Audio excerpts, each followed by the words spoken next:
Hello students, welcome to today's newspaper analysis. We shall be covering the Hindu today. Page number 5 के ऊपर एक title head है central ordinance forces state to re examine contract farming. Central government ने हमारे यहाँ पर APMCs और contract farming को बेटर बनाने के लिए और किसान को ज़्यादा फायदा पहुँचाने के लिए 2 ऑर्डिनेंसेस इशू किए। ये मैं एक पिछले न्यूज़पेपर एनालिसिस के अंदर बता चुका हूँ और इसके ऊपर पूरा एक यूट्यूब वीडियो भी आएगा, इसके ऊपर आप उसको ज़रूर देखिएगा। तो यहाँ पर जो टर्म है पकड़ने वाली वो है कॉन्ट्रैक्ट फार्मिंग। यहाँ पर जो बात समझने वाली है कि what is the meaning of the term contract farming. Contract farming का मतलब होता है कि एक तरफ प्रोड्यूसर है, एक तरफ बायर है। बायर और प्रोड्यूसर के बीच में एक कॉन्ट्रैक्ट हो गया और एक प्री एग्रीड मार्केट प्राइस पर पहले से प्राइस का एग्रीमेंट हो गया बायर और प्रोड्यूसर के बीच में, और वो बायर उस प्राइस पर उस फसल को लेगा किसान से। तो इस नए ऑर्डिनेंस में ये लिखा गया था कि अगर कोई भी ऐसी चीज होती है जिससे फार्मर डिलीवरी नहीं दे पाता है किसी भी वजह से, तो उसकी जो जमीन है उसको कॉन्फिस्केट नहीं किया जा सकता। तो ये किसान के लिए एक ज्यादा एश्योरेंस है। तो ये कॉन्ट्रैक्ट फार्मिंग का टर्म आपको पता होना चाहिए। पेज नंबर 6 के ऊपर एक आर्टिकल है, in anti racism fight the Lyndon B Johnson option. पहली तो बात, this man is usually known as LBJ। Who was he? पहले तो इनको समझने की कोशिश करें। Who was he? He was the 36th president of United States from 1963 to 1969 and he is famous for 1964 civil rights bill, for which he did a lot of hard work to get the bill passed, and it banned racial discrimination in public facilities, interstate commerce, workplace, housing, etc. So Lyndon B. Johnson is always remembered for his extraordinary efforts for elimination of racial discrimination from American society. So whensoever you are writing about racial discrimination, you can quote the name of this man and you can quote the name of the 1964 Civil Rights Act and what it tried to achieve. Then page number 7 के ऊपर India Nepal boundary के ऊपर जो है एक article है, उसके अंदर आपके लिए काफ़ी इम्पोर्टेंट इन्फॉर्मेशन जो है वो आपको यहाँ पर मिल सकती है। सॉरी, पेज नंबर 6 के ऊपर टाइटल है ए वे आउट ऑफ अनडिलिनेटेड बॉर्डर्स। अब जैसे इस समय आपने देखा कि नेपाल के साथ हमारा एक बाउंड्री इशू हुआ लिपू लेक, कालापानी, लिम्पियाधुरा एरिया को लेकर, जिसको लेकर नेपाल ने अपने कॉन्स्टिट्यूशन के अंदर अमेंड करके उस मैप को कॉन्स्टिट्यूशन का हिस्सा बना दिया और हमारे उस एरिया को नेपाल ने ओवरवेलमिंगली क्लेम करना शुरू कर दिया। इसके बारे में एक बहुत इम्पॉर्टेंट कुछ हिस्टोरिकल इन्फॉर्मेशन यहाँ पर जो है वो पता चलती है। एक तो ट्रीटी ऑफ सुगौली, इसको आप देखेंगे India Nepal boundary issue SKI brain train में, तो आपको डेफिनेटली मिल जाएगा। एंग्लो नेपलीज वॉर जो है वो इसके थ्रू खत्म हुई थी और इसमें काली रिवर को नेपाल का वेस्टर्न बॉर्डर माना गया था with British east India company. और उसके बाद WJ वेब ने 1816 के अंदर इस डिमार्केशन को किया और फिर भी इसी एरिया को जो है वो बॉर्डर जो है वो माना गया।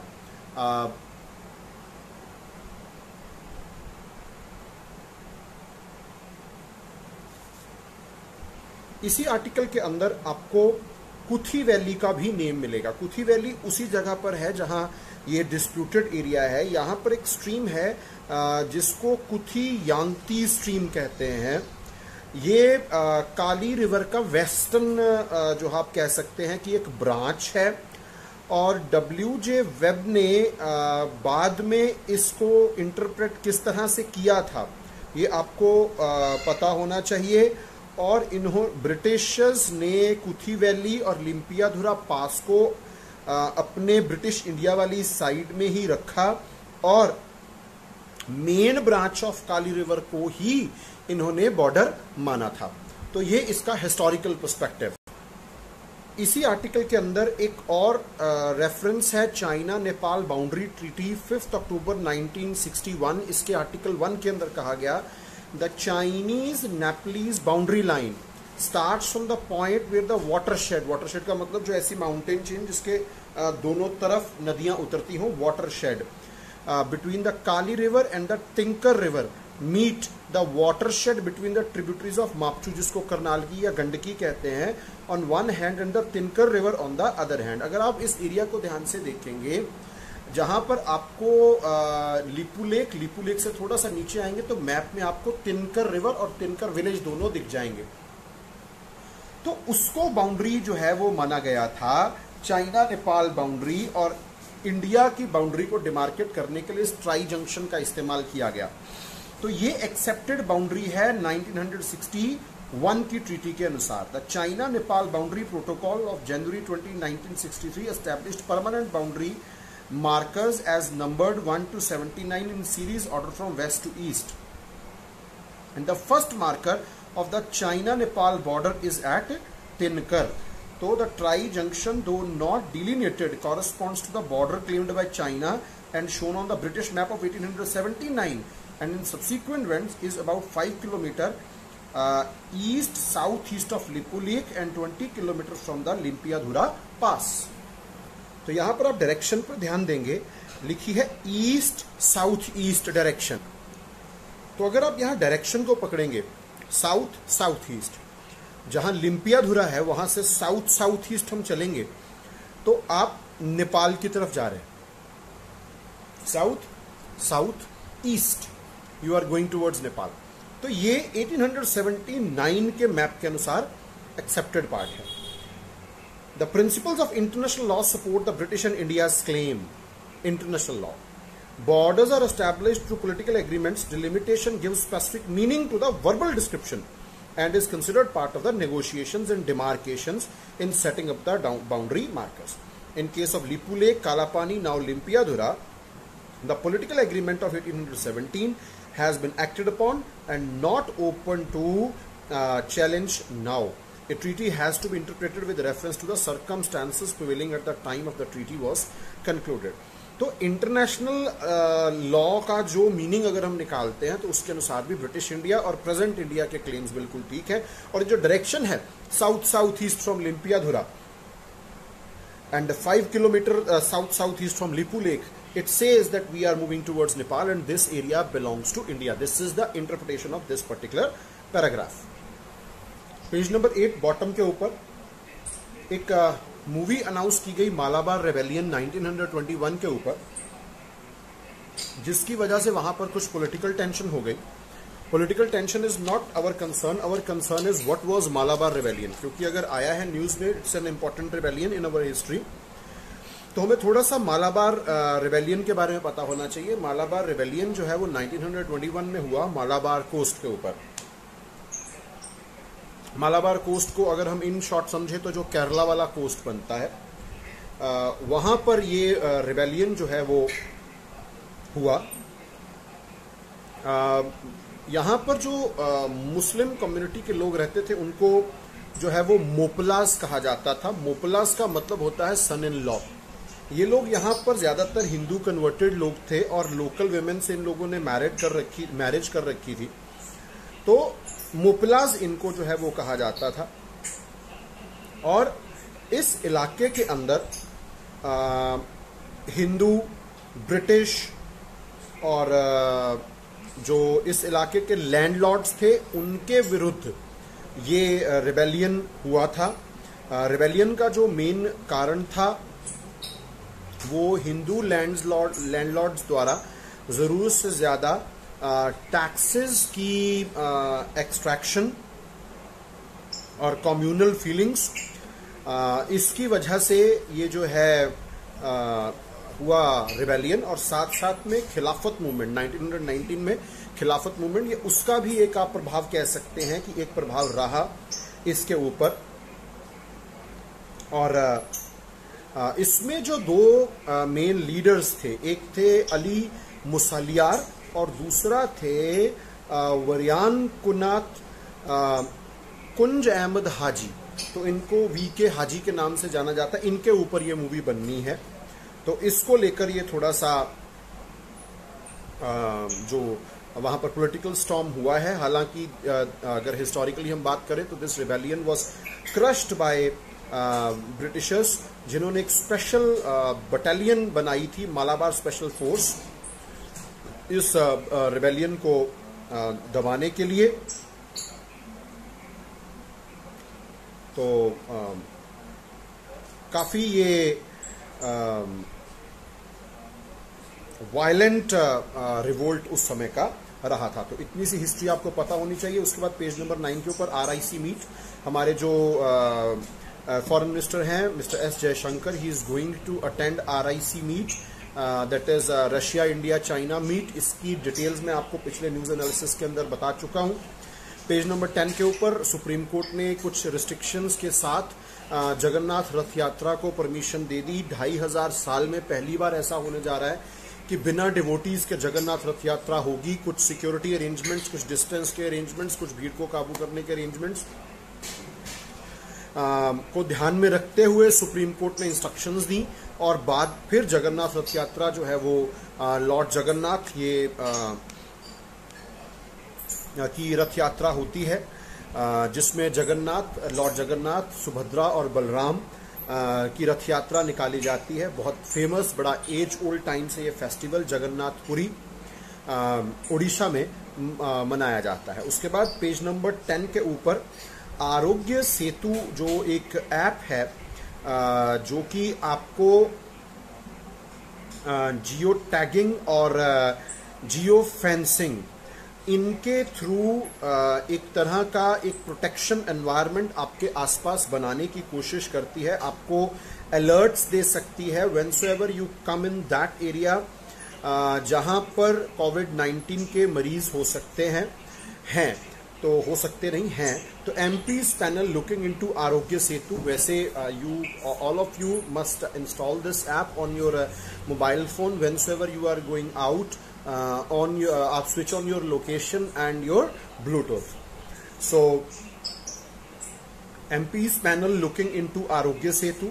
इसके ओपनिंग पैराग्राफ के अंदर बताया है कि parliamentary standing committee on information and technology has started working on the various questions of privacy and data security on the government run Aarogya Setu app. इस कमेटी के chairperson mister Shashi Tharoor from Congress, so उन्होंने कहा है कि हम इस ऐप की सेफ्टी और सिक्योरिटी के ऊपर काम कर रहे हैं। तो एक तो आपको ये जियो फेंसिंग, जियो टैगिंग के बारे में थोड़ा सा पता होना चाहिए। और उसके बाद यहाँ पर जो अगली मेन बात आती है वो है ये स्टैंडिंग कमेटीज क्या होती हैं।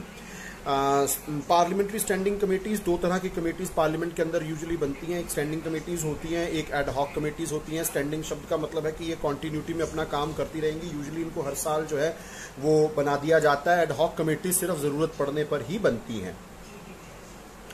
24 पार्लियामेंट्री स्टैंडिंग कमेटीज है। कमेटीज का काम होता है कि it is a you can say it is a method of work flow, कि हम काम को डिवाइड कर लें और सब काम जो है वो एक ही समय पर चलते रहें पार्लियामेंट के अंदर। और किसी भी पार्लियामेंट्री स्टैंडिंग कमेटी, जैसे मैंने आपको बताया कि 24 कमेटीज होती हैं। इन 24 कमेटीज के अंदर 31 मेंबर्स, हर कमेटी के अंदर 31 मेंबर्स होते हैं, जिसमें से 21 मेंबर्स जो हैं वो लोकसभा के और 10 मेंबर जो हैं वो राज्यसभा के होते हैं। और हमारे कॉन्स्टिट्यूशन के 2 आर्टिकल्स जिनके बारे में आपको पता होना चाहिए कि कमेटीज को पावर मिलती कहां से है। एक आर्टिकल 105 है on the privileges of parliamentary member, और दूसरा आर्टिकल 118 क्लॉज 1 है on parliament's authority to make rules for regulating its procedures and conduct of business. तो जो कंडक्ट ऑफ बिजनेस रूल्स 264, उसके थ्रू इन स्टैंडिंग कमेटीज की वर्किंग का मैकेनिज्म जो है वो निकलता है। अगर हम हिस्टोरिकली देखें तो ऐसी फर्स्ट कमेटी जो है वो ब्रिटिश टाइम में 1571 में ब्रिटेन के अंदर बनाई गई थी, और first public accounts committee 1861 British times में बनाई गई थी, और इंडिया में जो है 1950 में पहली PAC मतलब पब्लिक अकाउंट्स कमेटी जो है वो बनी थी। तो ये एक वर्क डिवीजन और वर्क फ्लो का मेथड माना जाता है। उसके बाद पेज नंबर 11 के ऊपर अंबुबाची फेस्टिवल का एक रेफरेंस आया है। कामाख्या जो है ये एक बहुत सिद्ध शक्तिपीठ माना जाता है। गुवाहाटी असम में 51 शक्तिपीठ हैं, उनमें से एक बहुत स्ट्रॉन्ग शक्तिपीठ जो है ये कामाख्या गुवाहाटी में माना जाता है, और यहाँ पर अंबुबाची फेस्टिवल होता है। उसको भी इस बार कोविड-19 के कारण बहुत मॉडरेट वे में उसको होल्ड किया जाएगा टेम्पल कॉम्प्लेक्स के अंदर। यहाँ आप ये कह सकते हैं कि एक तरह से इसको इस बार नहीं सेलिब्रेट किया जाएगा। तो जो शक्तिपीठ हैं उनके ओरिजिन के बारे में आपको डेफिनेटली थोड़ा सा पता होना चाहिए। जब दक्ष प्रजापति के यज्ञ में माँ सती ने जो है वो छलांग लगा दी, तो उनकी डेड बॉडी को उठा के भगवान शिव चलते हैं, और बहुत एग्रेशन में ही starts to destroy this creation of earth and you can say universe. So to calm him down, Lord Vishnu divides the body of Ma Sati into 51 pieces. Those pieces they fall on earth, and wheresoever they fall, a Shakti Pith is created. So Kamakhya is the place where reproductive part of Ma Sati fell. So this is a bit of mythological, or you can say historical background of Shakti Pith. Then China to join United Nations Armed Trades Treaty, a big and surprising development as far as arms trade is concerned. तो यहाँ से ये जानने वाली बात है वो है arms trade treaty. Arms trade treaty एक मल्टीलेटरल ट्रीटी है जो कि इंटरनेशनल ट्रेड इन कन्वेंशनल वेपन्स जैसे आप कह सकते हैं गन्स हैं, टैंक्स हैं, इस तरह के फाइटर जेट्स हैं, तो इस तरह की चीज़ें जो कन्वेंशनल वॉरफेयर में इस्तेमाल होती हैं उसको चाइना जो है अब ज्वाइन करेगा। ये ट्रीटी जो है ये 2014 में इफेक्टिव हो गई थी, और इसके ऊपर 130 सिग्नेटरीज हैं प्रेजेंटली। तो बेसिकली जो ATT है, in short it is called as ATT का जो मेन मकसद है that is to regulate the international trade of conventional weapons for the purpose of contributing to international and regional peace, reducing human suffering, promoting cooperation, transparency and responsible action by and among states. So this is the purpose of this arms trade treaty, and it's a good and surprising development that China is willing to join or is going to join UNATT. Then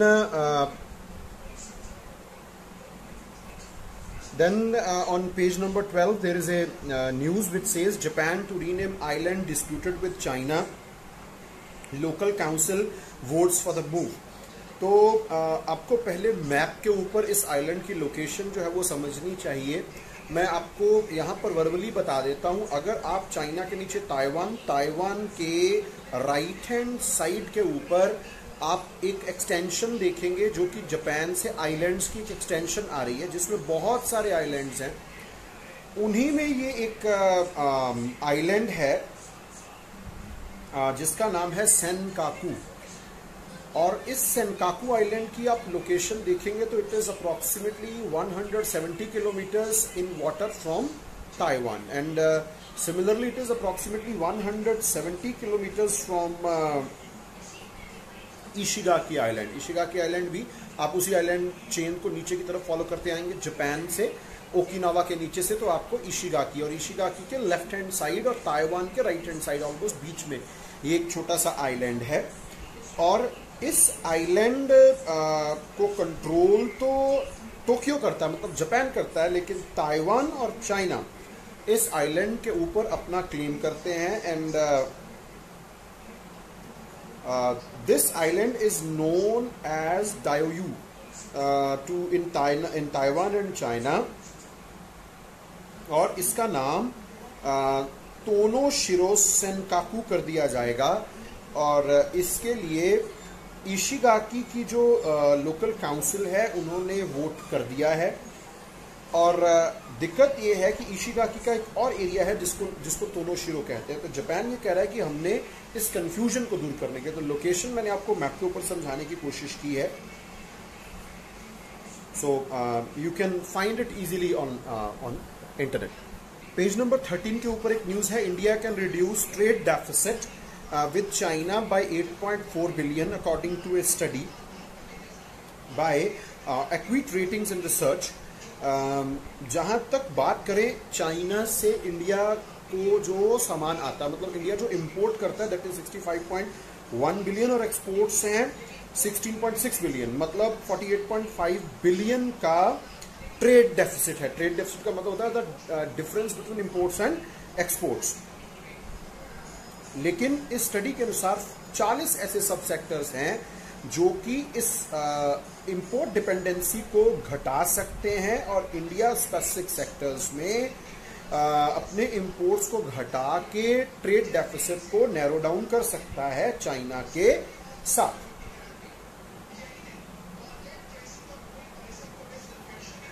उसके बाद इसी page number 13 के ऊपर exports improving,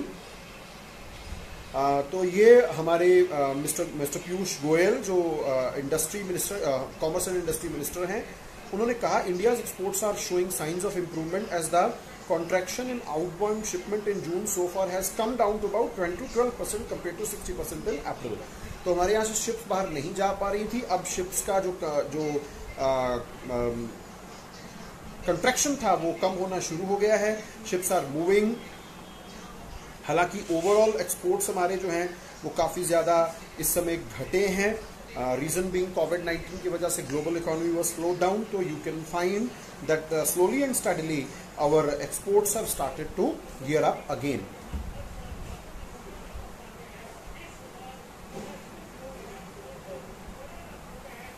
इसी तरह page number 13 के ऊपर SBI mobilises 13,212 kilogram gold through gold monetisation scheme.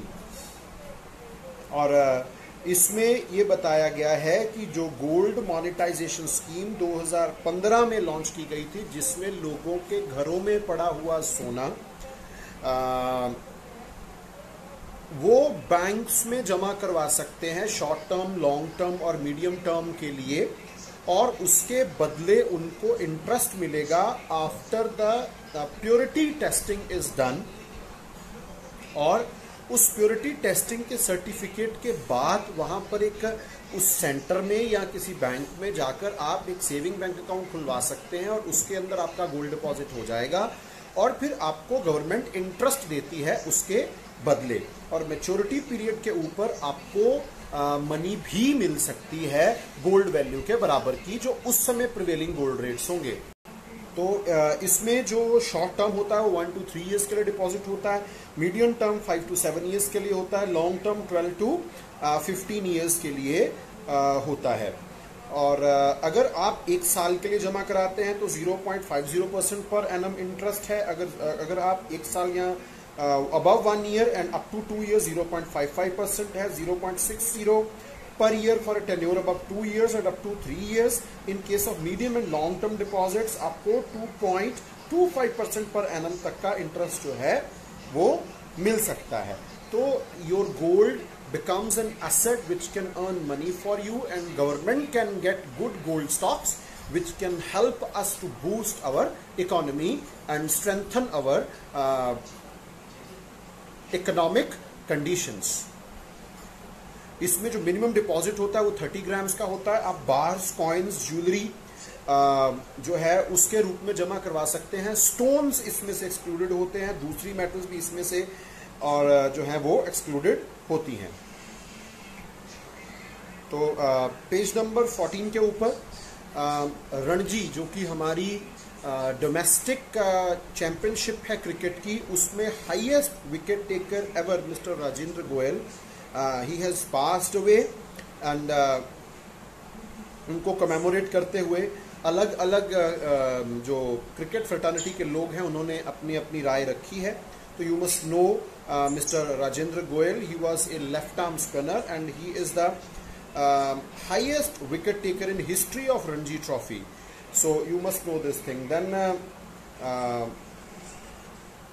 last में DRI bus syndicate smuggling exotic macaws from Bangladesh. Macaws are, you can say, they are modern world parrots. They are very colorful parrots. और ये बहुत exotic species के अंदर माने जाते हैं और इनको जो है वो स्मगल किया जा रहा था. और इसमें डायरेक्टरेट ऑफ रेवेन्यू इंटेलिजेंस और साथ में wild life crime control bureau इन्होंने मिलकर इस रैकेट को पकड़ा है. और इसके अंदर जो है वो hyacinth macaw, pastries parrot, severe macaw और हांस मकाओ, ये बहुत ही एग्जॉटिक स्पीसीज हैं, इनको पकड़ा गया है. और साइट्स जो हैं ये साइट्स मतलब it is the convention on international trade in endangered species of wild fauna and flora CITES, ये एक ट्रीटी है. और इसमें जो सीज हैं, जो मकाउस हैं, वो प्रोटेक्टेड कैटेगरी में आते हैं. तो इनके इलीगल ट्रेड से इन स्पीसीज को खतरा है कि वो आने वाले समय में बहुत ज्यादा एंडेंजर्ड हो जाए और अल्टीमेटली ये एक एक्सटिंक्ट या विलुप्त प्रजाति बन जाए. तो इसी आउटकम को रोकने के लिए साइट्स काम करता है. तो this was from today's Hindu. If you have got any questions you can drop in comment box. Thanks a lot. Have a good day.